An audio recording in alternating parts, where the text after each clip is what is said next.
जय भोले शंकर। आज हम अपनी इस वीडियो में बात करेंगे शनि की ढैया की। जब किसी भी व्यक्ति की राशि से 4th एवं 8th स्थान पर ट्रांजिट या गोचर का शनि आता है तो यह उसके ऊपर शनि की ढैया बना देता है। अर्थात जब किसी व्यक्ति की कुंडली में जो उसकी चंद्र राशि होती है उससे गिनने के उपरांत 4थे स्थान एवं 8वें स्थान पर गोचर का शनि चल रहा होता है तो ऐसी अवस्था में शनि की ढैया बोली जाती है।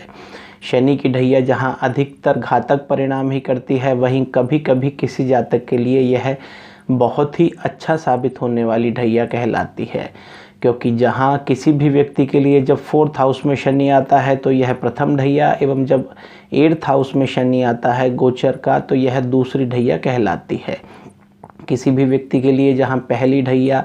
अचानक में धन योग है, वहीं दूसरी ढैया उसे गड़ा धन तक दिला देती है। ठीक ऐसे ही अगर किसी व्यक्ति की दूसरी ढैया चल रही है एवं उसकी कुंडली में शनि की स्थिति बहुत अधिक खराब भी है तो फिर उसके लिए यह बहुत घातक है। परंतु अगर शनि उच्च का या शनि अपने कारकेश स्थिति में मजबूत है तो अष्टम की ढैया किसी भी व्यक्ति के लिए जहां अचानक का धन योग पैदा करती है, वहीं उसे विभिन्न प्रकार के स्पेक्यूलेशन से संबंधित धनों की चीज़ों में लाभ तो होता ही है। अगर वह शेयर मार्केट, बिटकॉइन या अलग अलग प्रकार की लॉटरी एवं हर वह धन प्राप्त करने की कोशिश करता है जिसमें अचानक ही कोई भी व्यक्ति रिच या रईस होता है, तो ऐसी अवस्था में अगर शनि योग कारक कुंडली में है एवं ढैया 8th हाउस या दूसरी ढैया किसी व्यक्ति के ऊपर बन रही है तो निश्चित रूप से उसे लाभ तो होता ही है। तो आज हम बात करेंगे इस ढैया की कि आखिर इस ढैया के क्या क्या परिणाम होते हैं एवं 4th हाउस तथा 8th हाउस से बनने वाली जो ढैया है वह किन किन कारणों में अत्यधिक घातक भी हो जाती है। जब किसी भी व्यक्ति की नाम राशि या फेमस राशि से 4th हाउस पर ढैया होती है तो ढैया यह 4th हाउस पे बनने के कारण जहाँ किसी भी व्यक्ति के लिए मन में अजीब सा विक्षोभ पैदा करती है, वहीं इस ढैया के कारण किसी भी व्यक्ति की माता को निश्चित रूप से स्वास्थ्य की हानि होती है। 4th स्थान पर बनने वाली ढैया जहां वाहन में अदला बदली कराती है, वहीं किसी भी व्यक्ति को अब अपने घर से दूर जाने का योग तो बनता ही बनता है। ठीक ऐसे ही जब 4th हाउस की ढैया चल रही होती है तो व्यक्ति को अपने घर में रिकंस्ट्रक्शन तो कराना ही पड़ता है, परंतु अगर वह रिकंस्ट्रक्शन नहीं कराता तो उसे घर से बाहर की विदेश यात्राएं तक भी बहुत अधिक हो जाया करती हैं। ठीक ऐसे ही जब किसी व्यक्ति के 4th हाउस पे शनि गोचर का आता है तो जहां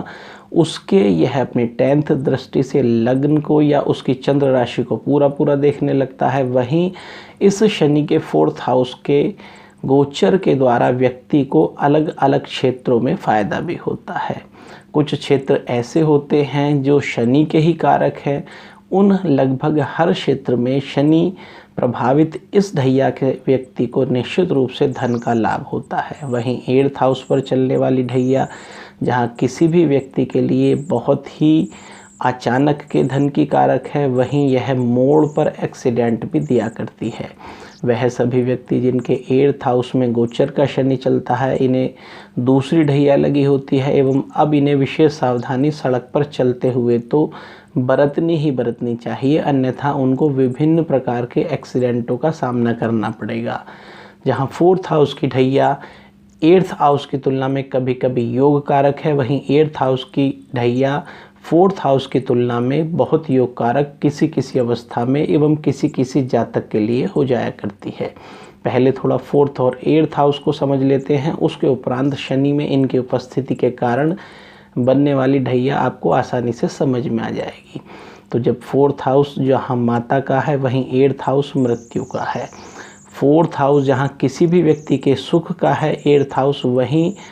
किसी भी व्यक्ति के लिए दुख का है। 4th हाउस जहाँ बैठकर शनि या कोई मजबूत ग्रह योग कारक होता है एवं पूरी कुंडली के दूसरे केंद्र को प्रभावित करता है, वहीं 8th हाउस त्रिक भावों में आने के कारण मृत्यु तुल्य कष्ट देने वाला होता है।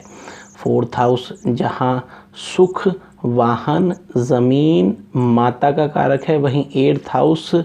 इलीगल रिलेशनशिप, मिस्ट्रियस, खजाना, गड़ा हुआ धन, अचानक में धन एवं हर उस प्रकार की बीमारी का कारक है जिसका निदान होना बहुत ही मुश्किल होता है।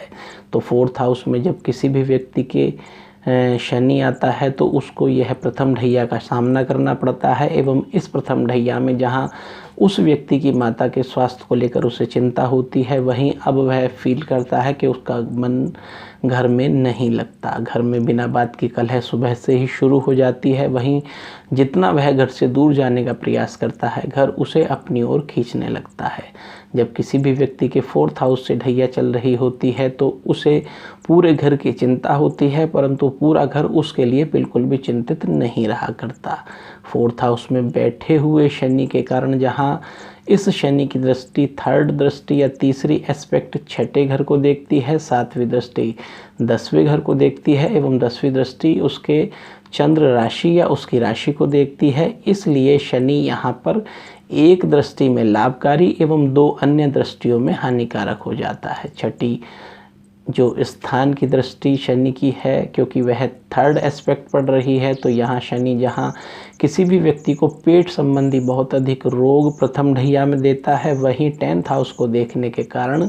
उसकी जॉब पर भी खतरा उत्पन्न यहाँ पर शनि कर दिया करता है। जब यह शनि लग्न को देखता है तो लग्न और 6th हाउस को एक साथ प्रभावित करता है। ऐसी अवस्था में व्यक्ति लास्ट मोमेंट पर बीमार पड़ता है एवं जितना वह प्रयास करता है सक्सेस होने का है, उतना ही अधिक वह फेलियर होता चलता है। इस ढैया का निश्चित रूप से किसी भी व्यक्ति को उपाय अवश्य ही कराना चाहिए। ठीक ऐसे ही जब किसी भी व्यक्ति की राशि से 8th हाउस पर शनि होता है तो यह उसके जीवन की दूसरी ढैया होती है एवं इस प्रकार की ढैया में जहां शनि अपनी तीसरी दृष्टि से 10वें घर को प्रभावित करता है, वहीं यह अपनी 7वीं दृष्टि से 2nd या दूसरे घर को एवं अपनी 10वीं दृष्टि से इस प्रकार का बैठा हुआ शनि निश्चित रूप से ऐसी परिस्थितियां बना देता है कि व्यक्ति समझ ही नहीं पाता कि आखिर वह करे तो करे क्या। इस अवस्था में जहां शनि बैठकर इस 8th हाउस में, जहां हमारे या किसी भी व्यक्ति के लिए जिसके ऊपर यह ढैया का दूसरा चरण चल रहा है, उसके 5th हाउस को प्रभावित करता है, वहीं उसके ब्रेन में अलग अलग प्रकार के स्ट्रेस रोज़ तैयार खड़े होते हैं। कोई भी व्यक्ति जो चाह रहा था कि अब उसकी जॉब में ट्रांसफ़र हो जाए तो उसे ट्रांसफ़र की परेशानी निश्चित रूप से हो जाती है एवं वह व्यक्ति जो चाहता है कि वह अपनी ही जॉब पर, जहां पर वह अभी कुछ वर्षों से कर रहा है, टिका रहे, तो उसका ट्रांसफ़र निश्चित रूप से होता है। जब यहाँ पर बैठा हुआ शनि 8th हाउस पर अपने 3rd एस्पेक्ट से 10th हाउस को प्रभावित करता है तो व्यक्ति बुरी तरह से अपने उच्च अधिकारी के द्वारा पीड़ित होता है। इसी के साथ साथ वह सभी जातक जिनके विचार अभी तक उनके पिताओं से नहीं मिलते, उनके पिता एवं जातक के बीच में छोटी छोटी बात को लेकर झगड़ा होता है। 4th हाउस की ढैया जहां माता को पीड़ित करती है, वहीं यह 8th हाउस की ढैया पिता को निश्चित रूप से परेशानी देने वाली होती है। वह सभी व्यक्ति जिनकी 8th हाउस में ढैया चलती है, उन्हें चाहिए कि इस दौरान वह अपने पिता से संबंध निश्चित रूप से अच्छे रखने का प्रयास करें, अन्यथा उनकी तरक्की को यह ढैया अपने आने वाले 5 वर्षों तक स्थिति में रोकती है। 2.5 वर्ष ढैया चलेगी एवं उसके उपरांत जब यह भाग्य को बिगाड़ेगी तो 2.5 वर्ष उसका यह ढैया खा जाती है। तो 8th हाउस की ढैया लगभग अपने 2.5 वर्षों के साथ साथ अगले 9th हाउस के या व्यक्ति के भाग्य के 2.5 वर्षों को भी खा जाया करती है। तो जहां 8th हाउस की ढैया किसी भी व्यक्ति के लिए बहुत परेशानी से भरी हुई है, वहीं इस 8th हाउस की ढैया में कुछ बेनिफिट्स भी होते हैं। वह सभी लोग जो अभी तक अचानक में धन की तैयारी कर रहे थे एवं उनकी कुंडली में राहु शनि के साथ योग कारक है, तो निश्चित रूप से जब उनके ऊपर यह ढैया चलती है 8th हाउस से तो उन्हें धन का बहुत अधिक लाभ होता है। परंतु इस दौरान उनको एक बात विशेष ध्यान रखनी है कि अगर वह अपनी संतान संबंधी बीमारी जो संतान को हो रही है उसके प्रति थोड़ा सा लापरवाह होंगे तो उन्हें धन का लाभ तो यह ग्रह बहुत दिखाएगा, परंतु संतान की हानि निश्चित रूप से एवं संतान को बार बार बीमार 8th हाउस की ढैया या ढैया की यह दूसरी अवस्था कर दिया करती है। तो यह तो था ढैया का वर्णन। अब अगर हम बात करें कि कोई भी व्यक्ति आखिर इस ढैया से जब पीड़ित होता है, जब वह 4th हाउस की ढैया से या 8th हाउस की ढैया से, तो आखिर वह कौन सा उपाय करे जिससे कि वह इन दोनों ढैया के जो बुरे परिणाम होते हैं, दुष्प्रभाव होते हैं, उसे कम कर सके। तो ढैया के दौरान किसी भी व्यक्ति को अधिक से अधिक हनुमान जी की पूजा करनी चाहिए एवं अगर वह संभव है या अगर उसके आसपास कहीं पीपल का वृक्ष है तो शनिवार के दिन निश्चित रूप से वह 4 मुख की बत्ती का एक आटे का दिया बनाए तथा उसमें तिल या सरसों का तेल भरे एवं उसे पीपल की जड़ में रखने के उपरांत कम से कम 21 बार शनि के मंत्र का पाठ करे। शनि का मंत्र ओम प्राम प्रीम प्रोम सह शनिश्चराय नमः, इस वाले मंत्र का उसे पाठ करना है। जब वह इस मंत्र का पाठ करेगा तो निश्चित रूप से उसे इस ढैया के जो दुष्प्रभाव हैं, जो खराब परिणाम है, उससे मुक्ति मिल जाएगी। नमस्कार।